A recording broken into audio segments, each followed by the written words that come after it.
السلام علیکم ناظرین، میں انصار ستی اور آپ دیکھ رہے ہیں P D T V. Video کا آغاز ایک ناخوشگوار واقعے سے عمران خان صاحب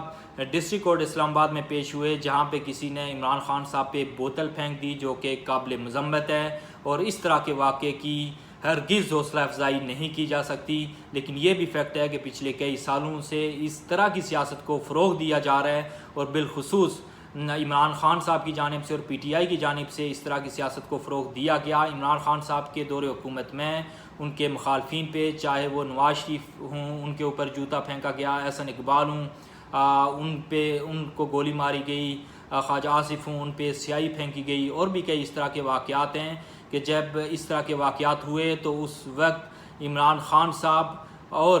پی ٹی آئی کے جو ورکرز ہیں، سپورٹرز ہیں، وہ ہنستے تھے، وہ مذاق اڑاتے تھے کہ نواز شریف پہ جوتا پھینکا گیا ہے، خواجہ آصف پہ کسی نے سیاہی پھینک دی۔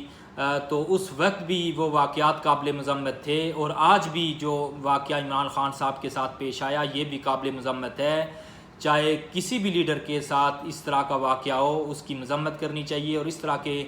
واقعات کی حوصلہ افزائی نہیں کرنی چاہیے۔ تو اب آتے ہیں ناظرین ایک خبر کی طرف۔ تو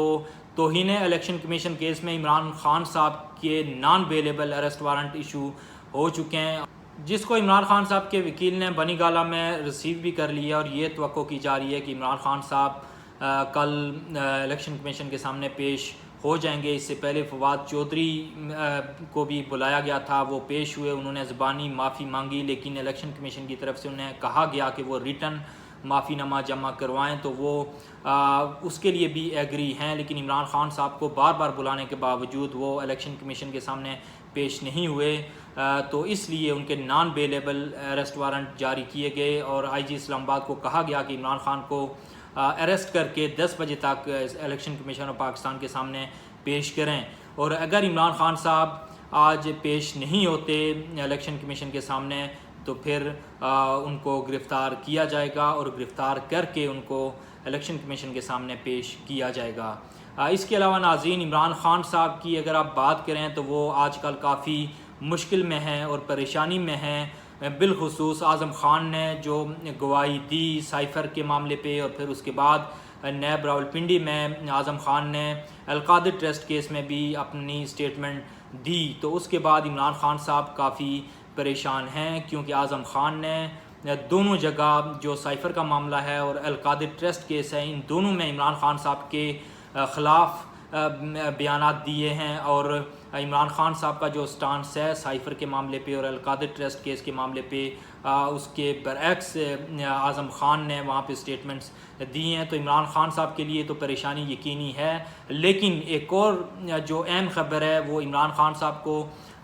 بتایا گیا ہے کہ آپ کے جو بہت ہی قریبی لوگ ہیں ان میں سے بھی کوئی آپ کے خلاف وعدہ معاف گواہ بن سکتا ہے، تو ان کا اشارہ بشرا بی بی کی طرف تھا، تو عمران خان صاحب اب ان پہ بھی اعتبار نہیں کر رہے، اور ان کو یہ شک ہے اور ان کو یہ خوف ہے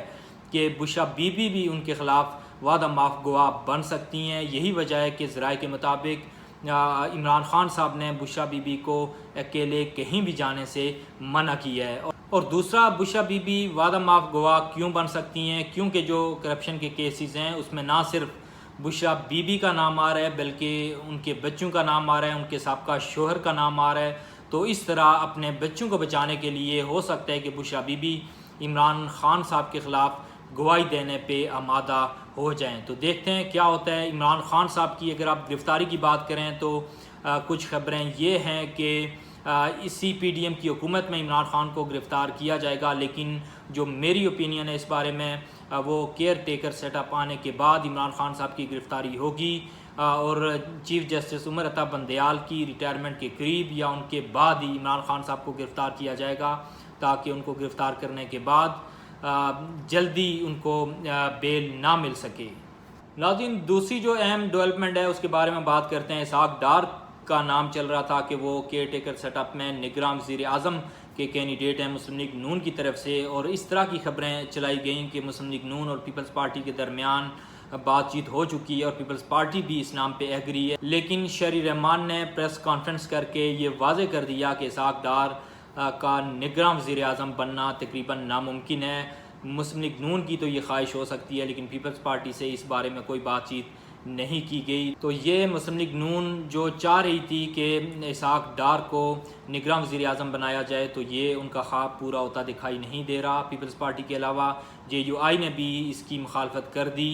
اور اس کے علاوہ دوسرے اتحادی بھی اسحاق ڈار کے نام پہ ایگری نہیں ہوں گے۔ اس کی وجہ یہ ہے کہ آگے آنے والے الیکشنز اسحاق ڈار اگر وزیر اعظم ہوئے تو الیکشنز متنازع ہو جائیں گے، اور مخالفت جائز بھی ہے کیونکہ اسحاق ڈار نے ایسے کون سے کارنامے سر انجام دیے ہیں کہ ان کو پہلے اسپیشل جہاز کے ذریعے لندن سے لا کے وزارت خزانہ دی گئی اور اب ان کو نگراں وزیر اعظم بنا دیا جائے۔ اسحاق ڈار صاحب نے بڑے بڑے دعوے کیے تھے جب وہ لندن میں تھے، اور مفتاح اسماعیل جب وزیر خزانہ تھے تو وہاں پہ بیٹھ کے پروگرامز میں تنقید کیا کرتے تھے کہ مفتاح کی پالیسیز ٹھیک نہیں ہیں۔ اور IMF سے ہم آنکھوں میں آنکھیں ڈال کے بات کریں گے تو پھر ہم نے دیکھا اسحاق ڈار آئے اور ایک سال میں انہوں نے جس طرح نیگوسیشنز کی IMF سے، بڑی مشکل سے ایک سال کی محنت کے بعد وہ IMF کا پروگرام بحال کروانے میں کامیاب ہوئے، اور مہنگائی آسمان کو چھو رہی اور غریب کا جینا مشکل ہو گیا۔ تو اسحاق ڈار صاحب نے کوئی ایسے اچھے کام نہیں کیے کہ اس کی وجہ سے ان کو نگراں وزیر اعظم بنایا جائے۔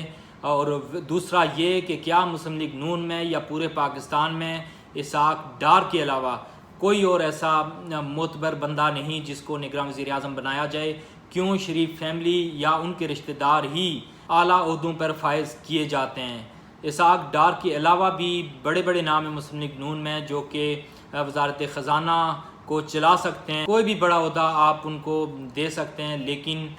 شریف فیملی اپنے خاندان سے باہر کسی کو بڑا عہدہ دینے کے لیے تیار نہیں۔ ناظرین آج اتنا ہی، امید ہے کہ آپ کو آج کی ویڈیو اچھی لگی۔ اگر اچھی لگی ہے تو لائک کریں، شیئر کریں، اور آپ سے درخواست ہے کہ اس چینل کو سبسکرائب کریں اور بیل آئیکن ضرور پریس کریں۔ انٹل دی نیکسٹ ٹائم، اللہ نگہبان، اینڈ کیپ واچنگ PDTV۔